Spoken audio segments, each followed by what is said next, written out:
Jump off that exhausting hamster wheel and into balanced living with Dr. Marissa.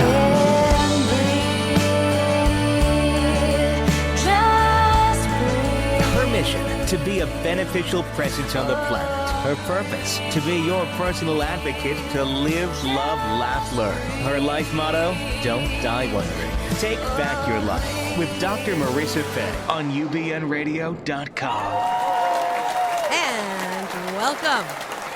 You are tuned into Take My Advice. I'm not using it. Get balanced with Dr. Marissa every Tuesday at naturally high noon here out of the Sunset Gower Studios in Hollywood, California. And on Thursdays, my syndicated CNBC News Radio channel, KCAA AM 1050, Thursdays at 7 p.m. for your pleasurable commute home. And it is a show about hope and happiness. So there's no CNN, no constantly negative news, no gossip, no scandal, and no K-words, no Kardashian talk at all.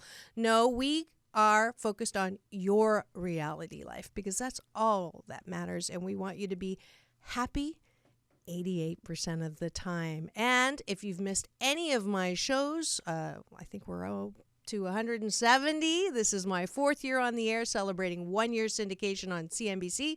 And we're just so grateful. And as of last week, added another network, GLN network out of Texas, adding a couple 100,000 listeners. So we're good. We're happy. We're grateful. And we are absolutely cheerleaders for your living, loving, laughing, and learning. And today we are talking with a very fascinating guest. You don't often hear these two terms put together, psychic and lawyer. And I was going to tell some lawyer jokes, but I won't do that. We have Mark Anthony, the psychic lawyer, who is a practicing medium who not only communicates with spirits, he's also a successful attorney, licensed to practice law in Florida, Washington, D.C., and before the United States Supreme Court. Mark graduated from Oxford University and at the College for Advancement of Psychic Science. Mark Anthony is a published author of the bestseller Never Letting Go, which is the definitive guide to healing grief and to help in getting help from the other side. His newest groundbreaking book, Evidence of Eternity, bridges the gap between the spiritual and the scientific. Without further ado, please welcome to my studio, Mark Anthony. Thank you. Welcome. It is so nice to be here. I love being back in LA, and it's awesome being on your show. Thank you. Absolutely. So let's just jump right into some definitions because some of my listeners may not know. Well, yes. I think they all know what a lawyer is, but if you're lucky, you don't, but most people do. Yeah. So on the psychic side, what is a psychic medium? The term psychic tends to be a catch-all for people with a sensitivity to frequency. In fact, back in the Victorian era and early part of the 20th century, we tend to be referred to as sensitives. And I think that's actually a more accurate term, whereas psychic means perception of things outside of the normal, let's say, 5 senses of sight, hearing, taste, smell, and touch. Mm-hmm. The one that sees dead people. Well, that's a medium. That's a medium. And psychics tune into the energy of a person, place, or thing. So if you want to know what's going on in your love life or career, see a psychic. If you want to talk to dead people, you see a medium, because a medium tunes into a different frequency. Okay. If you will. But you do both things. My specialization and my strength and forte is with mediumship, communicating with spirits. Mm-hmm. But I do receive psychic impressions because every medium is a psychic, although not every psychic is a medium. Okay, so it's the bigger umbrella thing. And how the heck did you combine those two things? They're both about evidence. Okay. And I've always been fascinated with the paranormal and the other side because I was born into a family where this is generational. Both my mother and my father had these abilities. So when it emerged in me around the age of 4, they didn't chastise me or treat me like I was strange or weird. they were very nurturing about it. And I remember my mother saying, and my father sitting down and saying to me, Mark, it's okay. Just talk to us about it. Don't talk about it outside of the household because people won't understand. Mm-hmm. And what was the first thing that you made you talk to them? Like, what happened to you? Do you remember that? I'm sure you remember. Yeah, I do. I start talking about my friends, all these people that were talking to me. And it's not unusual for a child to have, right. quote unquote, imaginary invisible friends. Mm-hmm. But my mother started seeing that he's talking about some of our relatives who had passed. And since she was a medium and my father was as well. And Dr. Marissa, my parents did not practice their psychic abilities in the commercial or public sense. My father was a NASA engineer. My mother was a commercial artist. Okay, we were mainstream America. Okay. And this was something that my mother had, and her grandmother and other folks on the Italian side of the family. And my dad's WASPy side of the family, he and one of his sisters, his mother, and his maternal grandmother. Wow. And in my research into both sides of my family, it goes back I can track it back to before 1900, and I'm assuming that it goes farther than that. And in my new book, Evidence of Eternity, the reason I call it Evidence of Eternity is because if I just say, oh, there's another side, you have to back it up with facts, figures, data, and proof. And when I started seeing that there were people on both sides, and I started studying genetics, and let's say in my family a dominant trait is brown hair, brown eyes, but there are people in the family who have blue eyes, and occasionally there are people who are left-handed. That's a recessive trait. Right. In other words, not one as typical. Psychic ability appears to be a recessive trait which runs on both sides of the family. So then when you have two parents who each have that recessive trait, then the likelihood of one of the offspring having that recessive trait increases exponentially. And you didn't have a choice. I didn't have a choice. It came with the package. Right. So it made for an interesting childhood right. and a difficult teenage life because I couldn't get away with anything because mom and dad were tuned in and knew what was going on with me. No lying. They could see through the lying. Yeah, I learned it was just easier to be honest with them, although parents don't always want to hear the truth. Right. But Right. Yeah, I almost had a psychic boyfriend once, but he broke up with me before we met. Sorry, I had to throw that I in. think that's great. And if you're just tuning in, you are listening to Take My Advice. I'm not using it. Get Balanced with Dr. Marissa. And today we do have Mark Anthony, who is the author of Evidence of Eternity and a psychic lawyer. And so let's look at this book for a second, because what did very much interest me was you say that you do have evidence that there is another side, that yes. when people die, they don't just die. And that interests me because I'm a big fan of the other side, and it's just a transition, and we don't really die. Yes. And we make way too much of a big deal about it. One of my teachers is Abraham Hicks through yes. Esther, Mm-hmm. and you're familiar with that? Oh, absolutely, okay. yes. And so for me, of course we feel some loss, and of course we are sad because they're not in this dimension anymore. Like my father died when yes. he was 70 of lymphoma, but I know that he's really not dead. I feel his presence, and I know that, I'm going to be in that realm too. So this is and I'm glad that the way you describe that is how it's a transference. And one of the premises of Evidence of Eternity is that faith and science are not mutually exclusive, but they're on the same page. And we're now getting to the point in our understanding of theoretical physics, quantum physics, string theory, quantum mechanics, chaos theory. Exactly, and frequency. Our understanding of frequency since the time Marconi invented the radio back around, let's say, 1900, and now has literally come light years. And what every belief system has taught us since the time That's of why I call Krishna. It BS. Well, from Krishna, from Krishna through Buddha through Jesus all the way up till now, is that the soul pre-exists the body and then continues on after the body. That's the correct BS. That's not. That's a belief. That's a correct belief. Well, system. that is the belief system minus all the dogma and mythological trappings that seem to attach themselves to religions. Yeah. And the second law of thermodynamics in physics teaches us that energy is neither created nor destroyed, only transferred from one form to another. Correct. So drawing upon that, in addition to my own observations, scientific fact, quantum physics, human physiology, and theology, that was the genesis for Evidence of Eternity. Okay.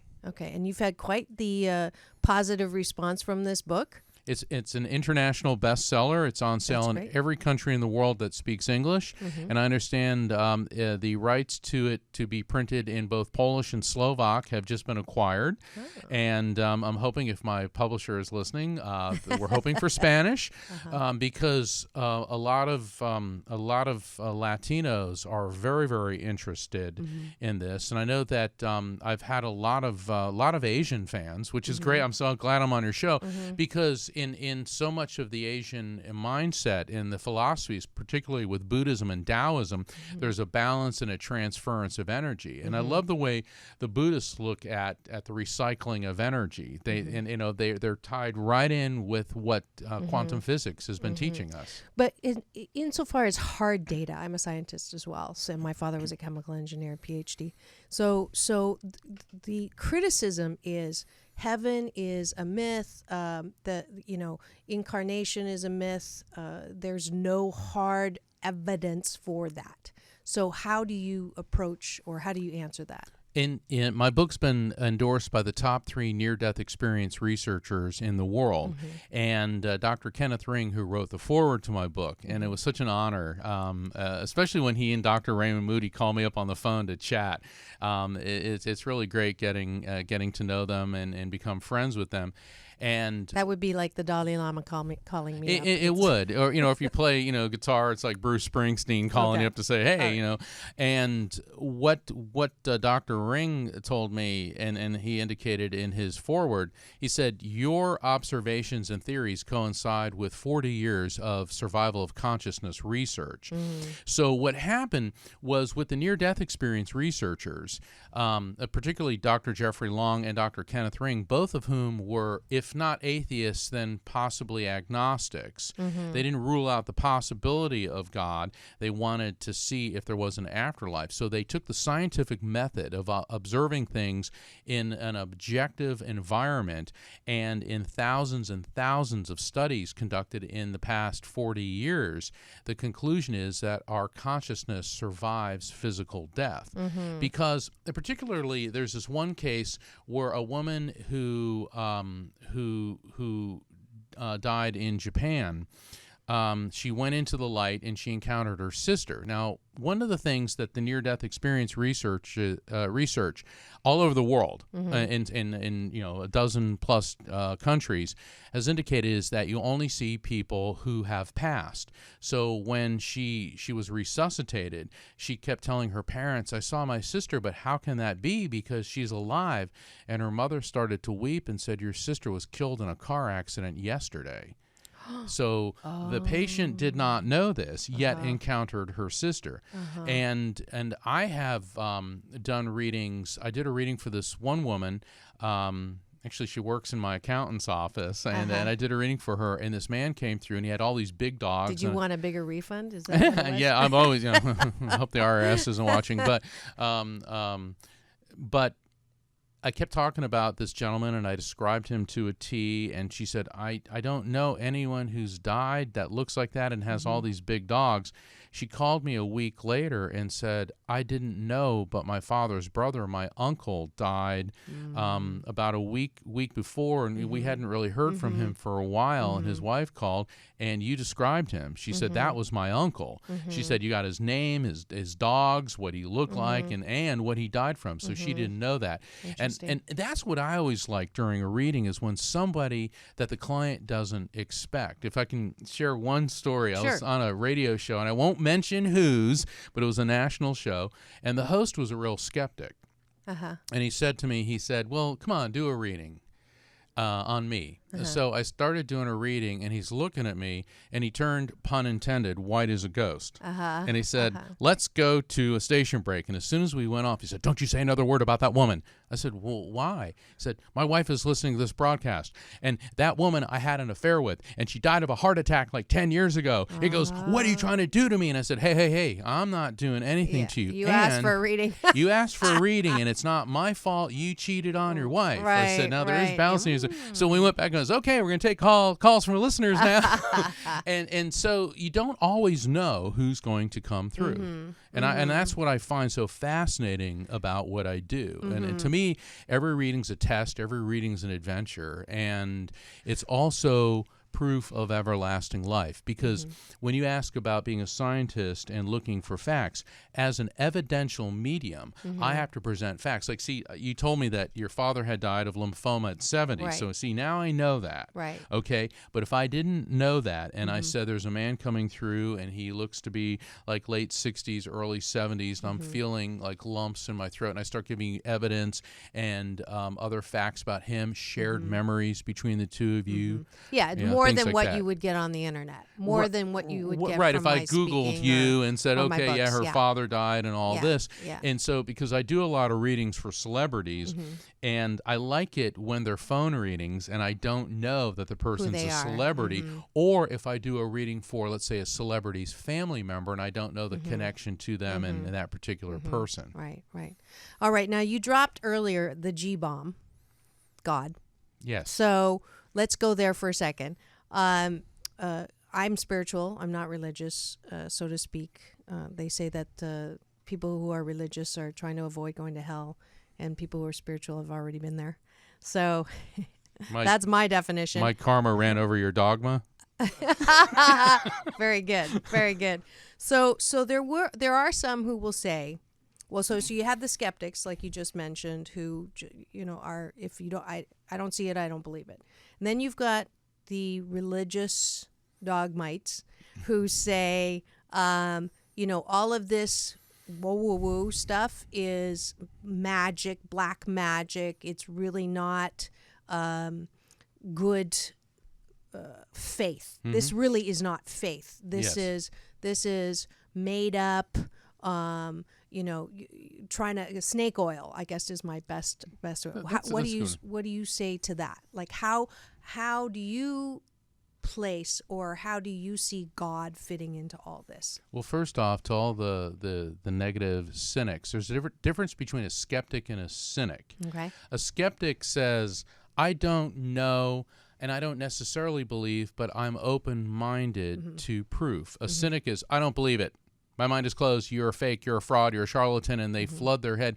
And it's funny because with the cynics, it's like a toddler that learns a word like cold reading. So they run around saying, you know how toddlers run around and say the same word over and over without understanding what it means. And that's how I look at them.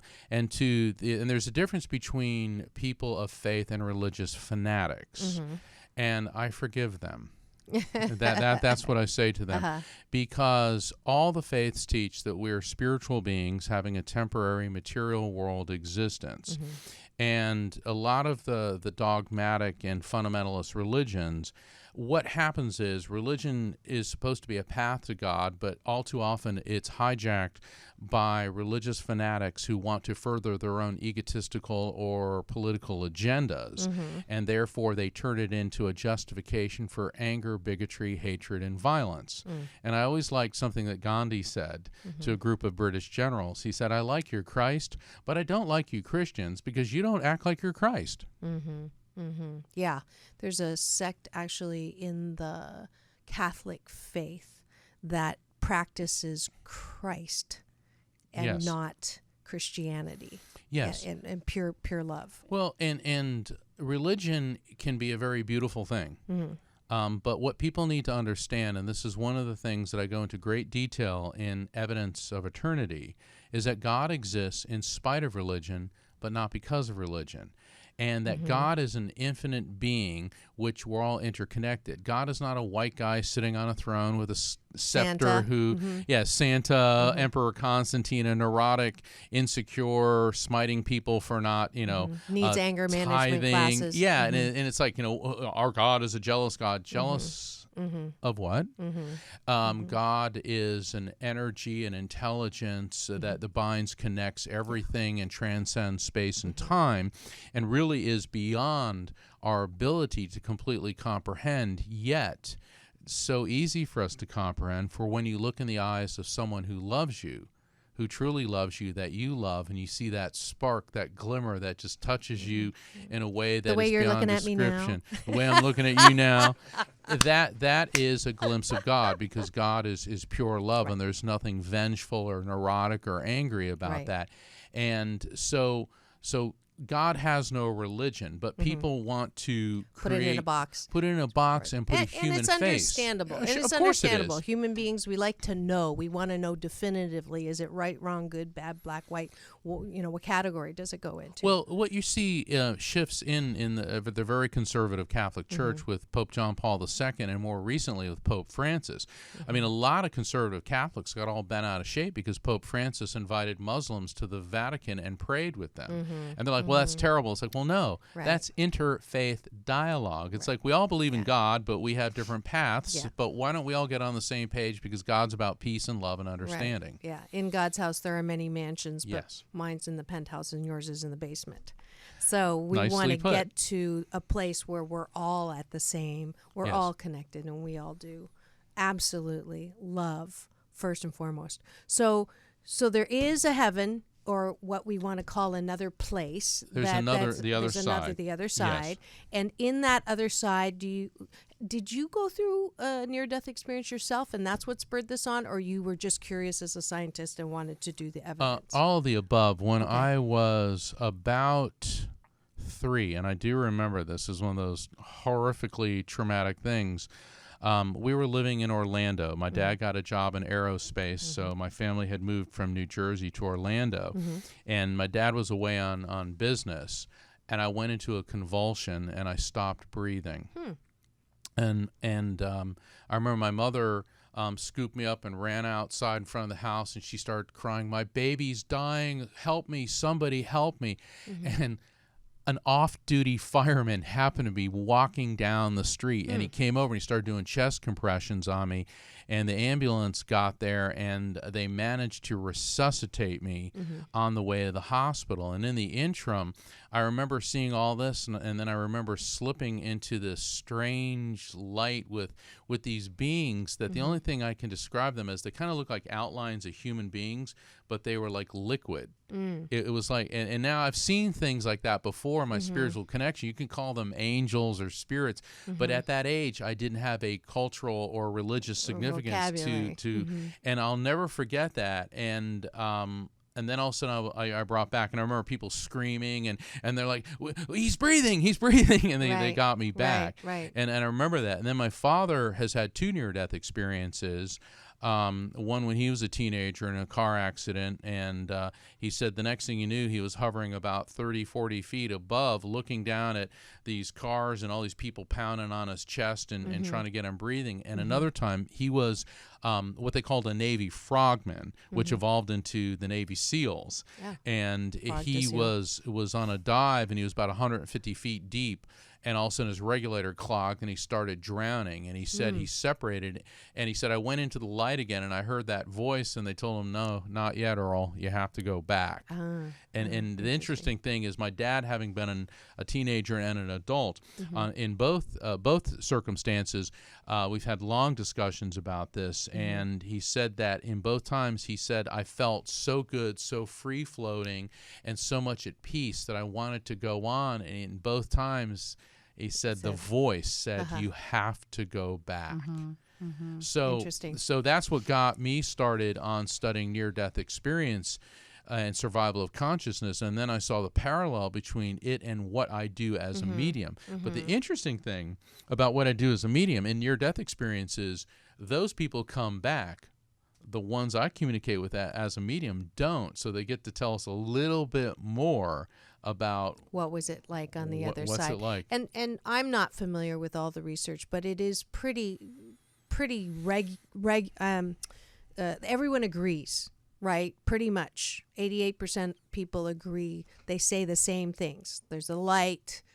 There may or may not be voices, but there's this feeling of peace and calm, and everything is joyous. There's that feeling of joyous. So there's a consistency in the reporting of all the people that have been to the other side. Yes, there is. So that is evidence based. What do you have numbers on that? Like how many people have had those experiences? That I don't have readily available. I know the International Association of Near-Death Studies, IANS, does have that on their website, and it's changing all the time. Right. And not everybody that dies and gets resuscitated does, but the similarities. And Nancy Evans Bush, she's the president emeritus of the Near-Death Experience Association. She said that atheists who have an NDE, a near-death experience, don't believe in God. They know there's a God. And it's fascinating that atheists that come out of it all of a sudden say there is a God, but it's not the white guy sitting on the throne with the scepter. It's this incredible intelligence. And an energy and love that lives through and expresses as us. Yeah. Yes. And so that would just say, to anybody who, in your definition of a cynic, who's going to say, well, you're making it up and you just want to sell books and being a lawyer wasn't enough and you just forgive them. I forgive them because there's always hateful people, and that's just the way it is. There's always hateful people. There's always going to be shallow people, and there's always going to be people. And the way I look at atheism is you get out of something what you put into it. So if you put your faith in nothing, well, what do you expect you're going to get out of it? Yeah. Something times zero equals zero. Yeah. I grew up with an angry God in as a fundamental Baptist, which I always say is like a precursor to atheism. That's interesting. An Asian Baptist? Fundamental Baptist. A fundamental Baptist. Yes, I was. My father's mother was Buddhist. My father's father was Catholic. My mother's father was converted by Hudson Taylor in China and was just a general Christian preacher. And my mother's mother was Pentecostal. So, and then my mother was adopted by a Russian Jew. So I was brought up very confused. Well, there's a screenplay right there. But the understanding that I have, which sounds very close to what you have now, is, whether it's, faith is a choice in my mind. Whether it's true or not, it's my choice. So if I choose to believe, as Einstein says, the most important question that a human being has to answer in their lifetime is the universe friendly or not? And if I say the universe is not friendly or God is angry and punishing, then it's going to be a long haul.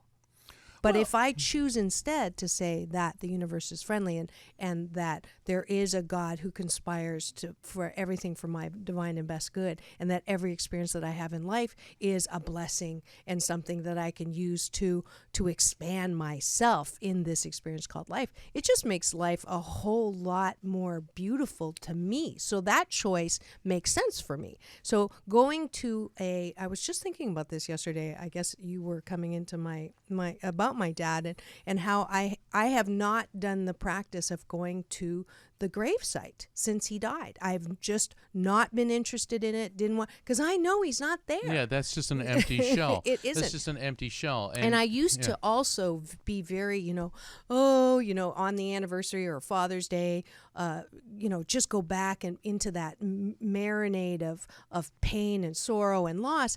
And even that practice I've stopped because he was so much more than that last 8 months. And you also evolved in your grieving. And in fact, I'm glad we're having this discussion because on my Facebook page, which is Mark Anthony, the Psychic Lawyer, I also have the Never Letting Go Grief Support Group. Never Letting Go is the title of my first book. And the premise is that you must let go of the sorrow associated with the death, but never let go of the love for the one who has died. And you just gave a perfect example. Well, some people get mired in their grief. Yes, and I they call it go marinating. They go from being a victim of grief to a volunteer, and then the grief takes on a life of their own, and it becomes their life. Correct. And grief is hell on earth. I don't believe in an eternal hell with a guy on a pitchfork and all. That's a bunch of medieval superstitious nonsense, and if I've offended anyone, oh well. But the fact of the matter is that hell is here on earth, and there's nothing we can do about the fact a loved one has died. What we can do about it is, as you have clearly done, change your perspective on death. Yeah. Absolutely. And we are here talking to Mark Anthony, the psychic lawyer, and it's time to thank the sponsors of today's episode. You can always be a sponsor for this show about hope and happiness 88% of the time by contacting me on all the myriad of ways. On Facebook, please friend me, on LinkedIn, on Twitter, on Instagram. So many ways to get to Dr. Marissa and hope and happiness. So thank you to today's sponsors of today's show. I'll be back in 2 minutes. Peace. Are you tired of dealing with your loved one's addiction to drugs and or alcohol? Are you ready for a solid recovery program that is licensed by the state of California and CARF accredited, that is delivered by an experienced, professional, and caring staff that have a personal experience in recovery? Then call Anaheim Lighthouse at 877-959-5909. That's 1-877-959-5909 today to shine your life light again. Do you want more life balance? Are you 88% happy with your health and well-being, your relationships, your livelihood? If yes, do the abundance. If no, and you'd like a life balance tune-up and align those head, heart, spark plugs and smog check the BS belief systems that are clogging your lifelines, contact Dr. Marissa, the kinder, gentler Dr. Laura, at www.4balance.org for a session on the air or a private one on the beach. And we're back. Welcome to Take My Advice, I'm Not Using It. Get Balanced with Dr. Marissa every Tuesday on UBN Radio out of the Sunset Gower Studios, and Thursday on CNBC News Radio Channel AM 1050. And today we are blessed to have Mark Anthony, the psychic lawyer. Yes, sounds very oxymoronic, but it is true. He is a psychic medium as well as a successful lawyer. And we've been talking about heaven and hell and life here and there. And so if you've missed any of it, tune in on Thursday or go on my YouTube. All of my shows there, since we got these beautiful cameras in the studio, are here, as well as iTunes, and you can catch me there. And Mark Anthony. So as a psychic medium, and you know stuff, I mean, you know stuff that is beyond your senses. Is there ever a time when you know something that is unpleasant or fear generating, or let's say something's going to happen to that person and they're going to transition soon, or someone is going to do something bad to them? What is the code of ethics on what you say and what you don't say?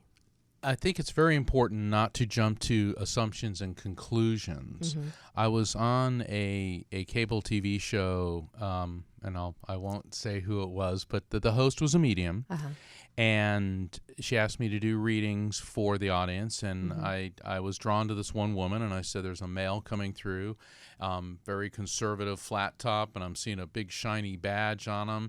And she said, well, my father was a police officer. Okay. And I said, and I'm hearing the word shots. Well, the other medium sprang up on her feet, and she said, I hear shots too. He was shot and killed in the line of duty. And before I could say anything, the audience member said, well, no, he was in a bar with his friends doing tequila shots, and he got a heart attack and dropped dead. And the other medium goes, oh my God, and I explained that it's very easy to hear shots and let your mind fill in the blank that because he was a police officer, therefore, when you hear shots, he must have been shot. And it's important not to jump to conclusions. So I will tell people what I see, but I try to avoid editorializing about it. I was in Houston recently on a book tour, And I was in front of about 100 people, and I did a reading on this real big guy. I mean, he was a big guy. And I kept saying, I'm seeing bats, the creature a bat. Now, that's kind of a strange thing. And as I keep seeing bats, and he's looking at me and goes, no, nothing with bats.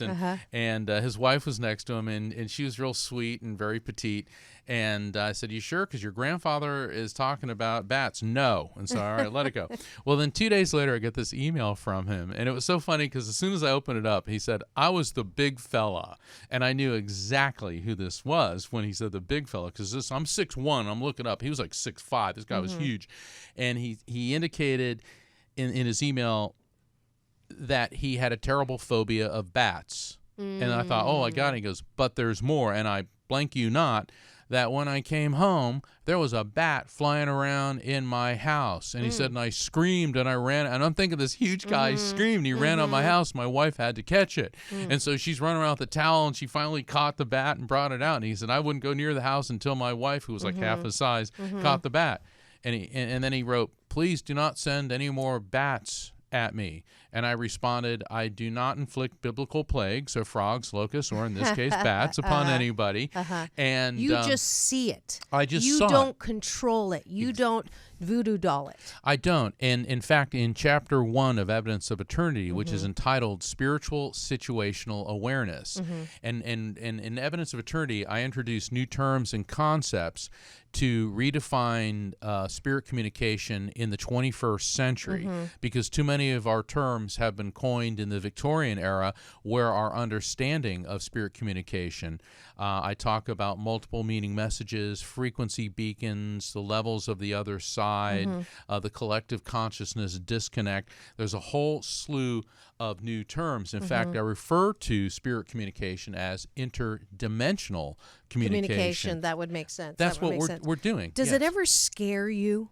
Never. When you get that feeling, or you know something, it doesn't feel.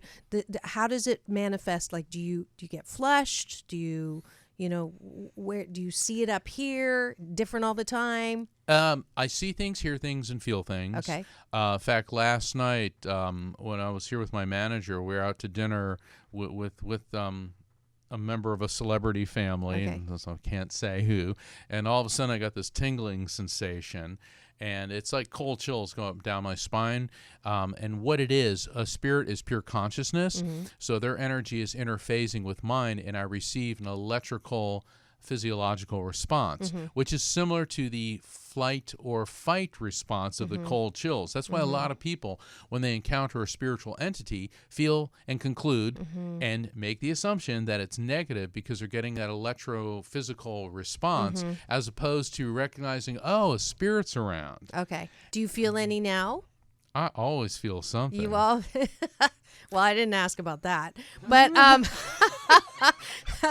do you feel this is any? A G-rated show. Yeah, today is. Next week is. Wait, last week wasn't a G-rated show, but I mean, seriously, do you feel? I know we're not going to do a reading, but do you feel anything in here? I feel something. Well, what I like about this particular studio, and I have been here before for other shows, is it's really got a good energy.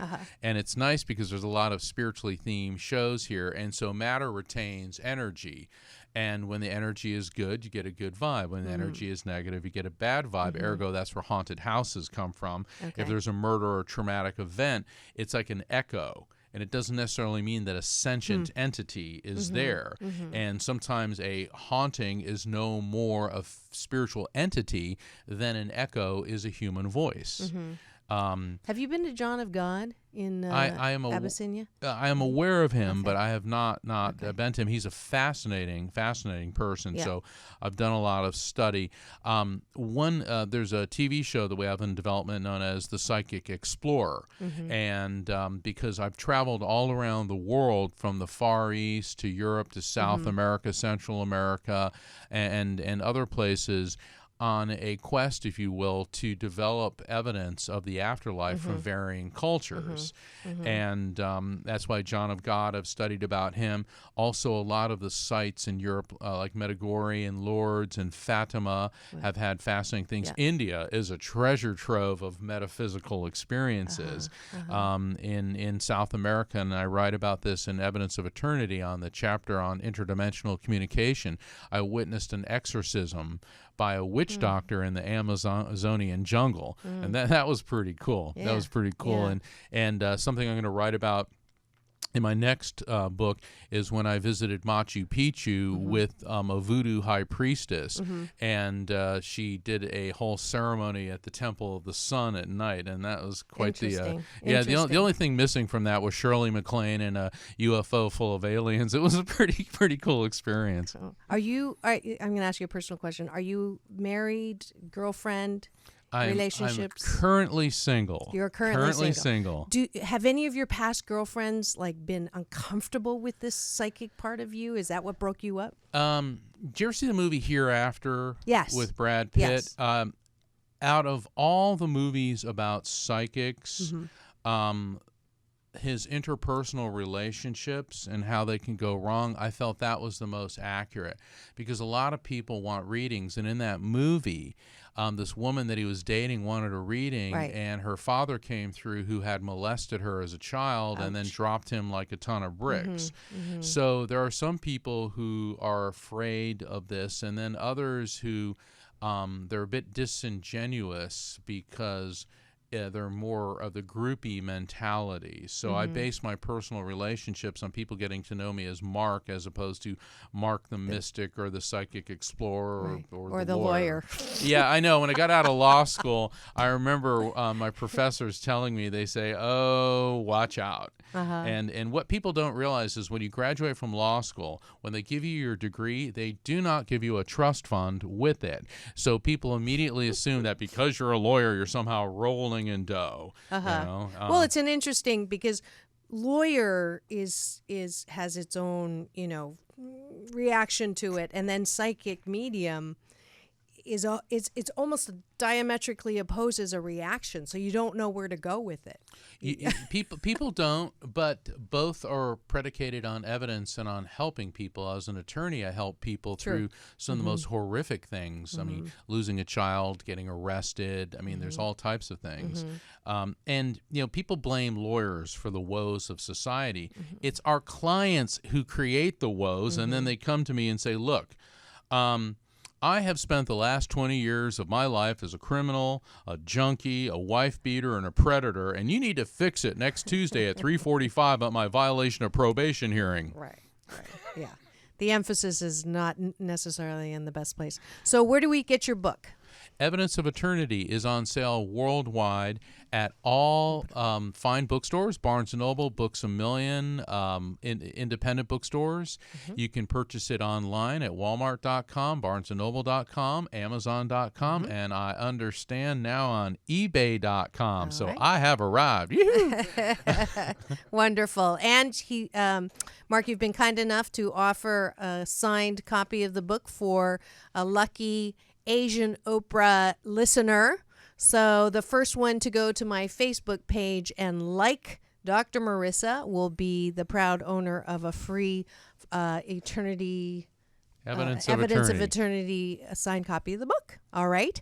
And thank you for mine, and look forward to reading it all. Any last words that you would like to give Dr. Marissa listeners about anything? When you lose a loved one, it is a road nobody wants to take, but it is a journey that we are all forced down at some point in our life. And you have to realize that this is part of our material world existence. And I always turn to Mother Teresa for inspiration, because she said that God never gives me more than I can handle, but I just wish God didn't trust me so much. So when you are crushed under the weight of grief and sadness, remember that memories are the stars in the dark night of sorrow, and that turn to your faith, turn to your family, to your friends. Don't go through this alone. And you can always go to my website, evidenceofeternity.com, and there's a grief management page with a number of resources, coping techniques, everything which is available and free for people how to get through the grieving process. If you would like to make a connection with your loved one, on the book a reading section, most of the readings I do are actually over the telephone. My clientele is worldwide, and that's an important therapeutic step on the journey through grief if that is something that you're open to and feel will help you. Wonderful. Well, we actually have 2 minutes before I go into Balance Bar. Is there anything you'd like to tell me, not necessarily in a reading way, but anything that you see about me that you... You know, the interesting thing, I know your dad's on the other side, but there is a male energy associated with you. And before we assume this is your dad, he is coming in, and where I'm perceiving him around you would be on that parent, aunt, uncle level. And I'm getting this man was, he had a lot like a burning sensation in his throat and in his upper lungs area, and it's seeping down. And burning sensations tend to mean like cancerous conditions.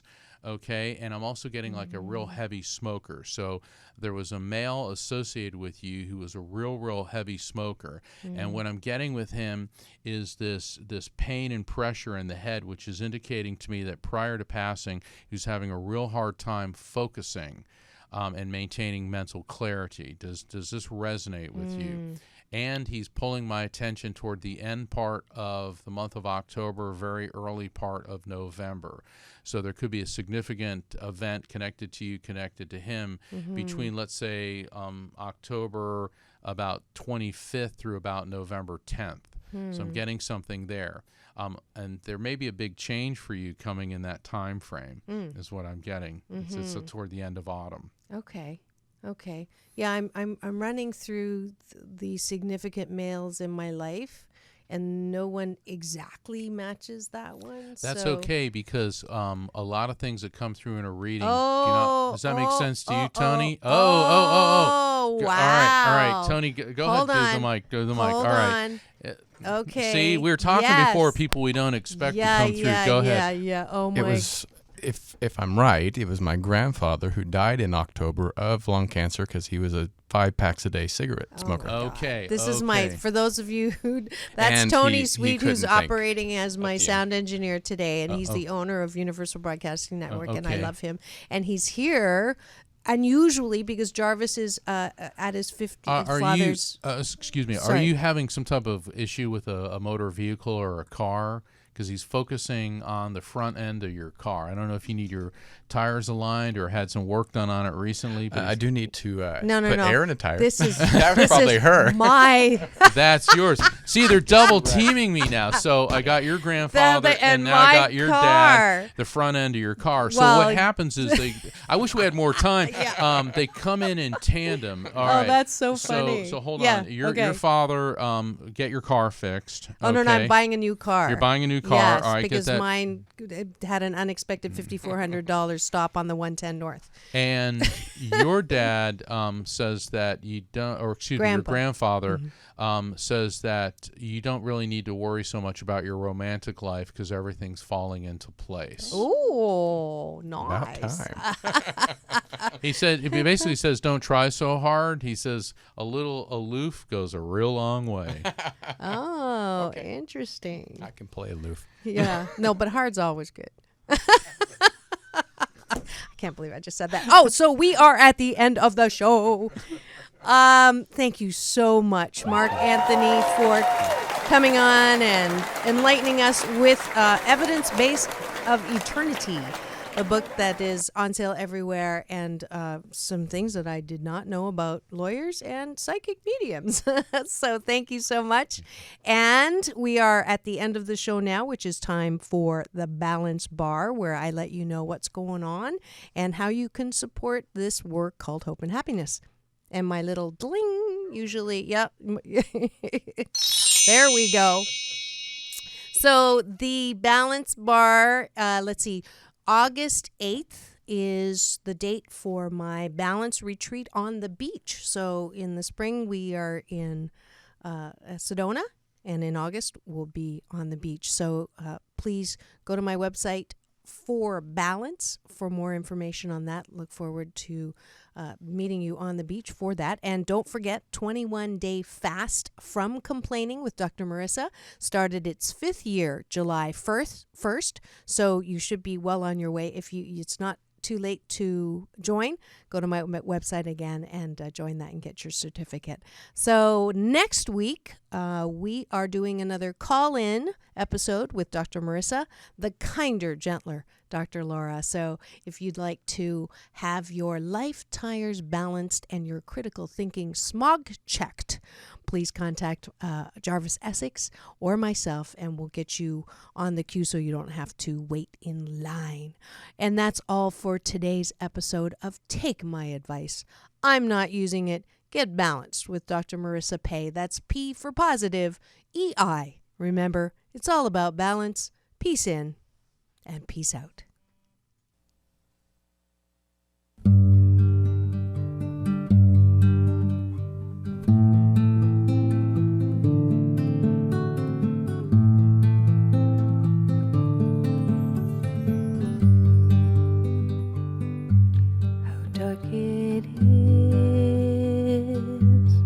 Before the dawn, for I am weak and he is strong.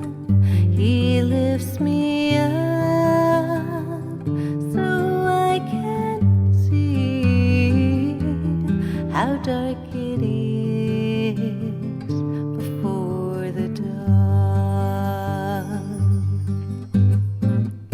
It was cold outside and dangerous,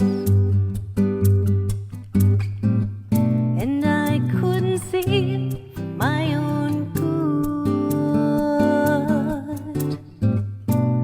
People hurt me on the outside, and inside I started to bleed. How dark it is before the dawn.